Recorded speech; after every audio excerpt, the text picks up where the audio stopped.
guys, welcome back to my channel. Today we have the Sing Me Forgotten by Jessica S. Olson. So this is one of the books I was really looking forward to in, I think it was March. This is the Beacon box book that they had. There was another book to it which was Called Upon by Bethany Lee. That might be the last book I had to read because I dropped all my books and I couldn't remember what the order was. So it depends. Destruction is a music all on its own.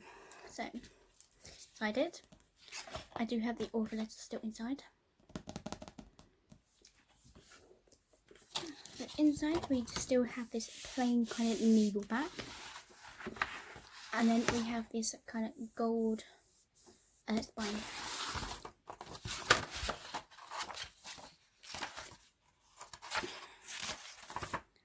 Signed.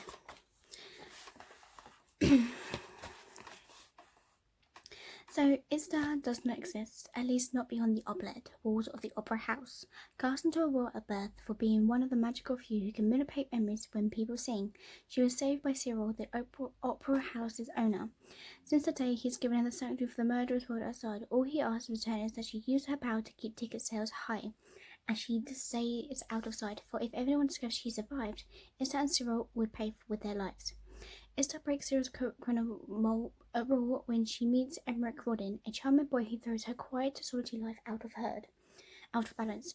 His voice is unlikely any she's ever heard of, but she real shock comes when she finds his memories hint of a way to break. Have you got? Anyway, his voice. I probably just said this, but the real shock comes when she finds in his memories hints of a way to finally break free of her gilded prison. Haunted by his possibilities, Istar spends more and more time with Emmerich, searching for answers in his music and his past.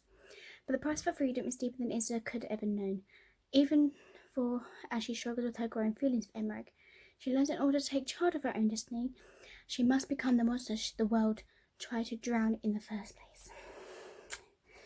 Gets hard and hard for it. So we have this in here. Meet me in the darkness, meet me in the night, meet me where the stars touch breeze, whisk away the light. For there under the canopy of a tall silent tree, midnight comes alive, my darling, to guard our memories. The shadows of yesteryear, where dawns and afternoon fade, keep our memories quiet, waiting in a wistful glade. As they rest in the moonlight, angels sing them all to sleep. So meet me in the darkness, darling, where past meet. Then we have this one too. A bone, a bubble, a book and a barrel of berries picked last spring. All the images she'd forgotten as her mind grew old and grey. Little details, bigger ones too, 1,000 nights and days. But her favourite thing to see is when she looked into death, a 4-layer cake, 14 roses and 60 strands of baby's breath. The lace over her sleeves and veil, and the rising of bells above.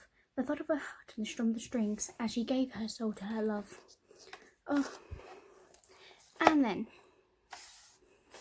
the last page of the series was this line.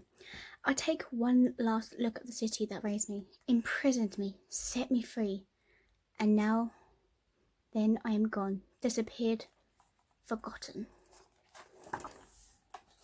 That is a ride of emotions in a book. I have never felt so many emotions in a thing. So this is kind of a So this came up to a college. 17-year-old Istar has lived in the shadows her entire life, being able to discard and left to drown at birth. She was found and raised in secret by Cyril, the owner of Opera House in which she resides. Unknown to others but Cyril, Istar has a secret. She is a governor, the graveyard, someone who is able to see a person's memories and manipulate them while they are singing. The malooted face is that the second to all graveyards are supposed to be executed upon birth for fear of their powers going rogue, like vendors. Both hide underneath masks because of their facial disfigurement and scorned by society. After being taken in by Cyril, she helps him by manipulate the audience's memories at the opera house, gaining both money and popularity for him. Istar has always lived in darkness and often dreams of singing in front of audience one day, but she knows that will never happen. She is with content now. That is, of course, until one day she's encountered a new addition to the opera house, one Emmerich Rodin. Enchanted by his singing voice, in which he describes as the world bright fire of autumn, transforming the world into a kaleidoscope of burning white, reds, and golds. Issa is determined to tutor him and make him a star of the stage. Of course, this proves to be a more difficult task than she has anticipated, carefully hiding her true identity for Emmerich and tutored him secretly without notice of Cyril. Issa gradually finds himself more addicted to Emmerich's singing, and his memories while her life also takes a surprising turn. So, immediately I knew that this was spectacular show enough. It did not disappoint. I was so intrigued by the book. The complex of the characters and their dilemma throughout the novel was very done. With Isabel, Olson portrayed a complex character in which she is also the hero and the villain of the story. In other words, she might be the hero of her and Emmerich's story, but she is seen as the villain to others. One cannot help but feel pity for her after learning her abandonment when she was merely an infant, and lies that was told her. But the horrendous acts later in the book puts her on the wrong side of history. In lies a normal 17-year-old girl desperate for love and acceptance. When she met Emmerich, she felt the first person to embrace her true self without question. Not even Cyril did that. So Emmerich's love for music and his compassion towards Issa is something that amazes her, and the reason why she kept dropping her guard for him. Even Cyril, who turns out to be not the gentleman that he appears to be, but has his own secrets of being the way he is. Now, in the end, finally Issa is set free from her shackles, away from using people and lies. She's the director of the master of her own life now. She's the opera ghost, and she will not be afraid anymore. On the final note, it was a really remarkable story. Second book coming out of Forger of Roses comes out next year. I literally cannot wait for that book. I'm looking forward to that. So her new story will take place in Victoria, London, where characters would encounter mysteries and left unsolved. I loved mysteries.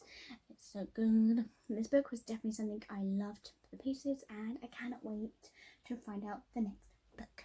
Can you? Because I can't. This book was definitely great. I loved it. Thank you guys for watching, and I'll see you guys next time. Peace. Bye.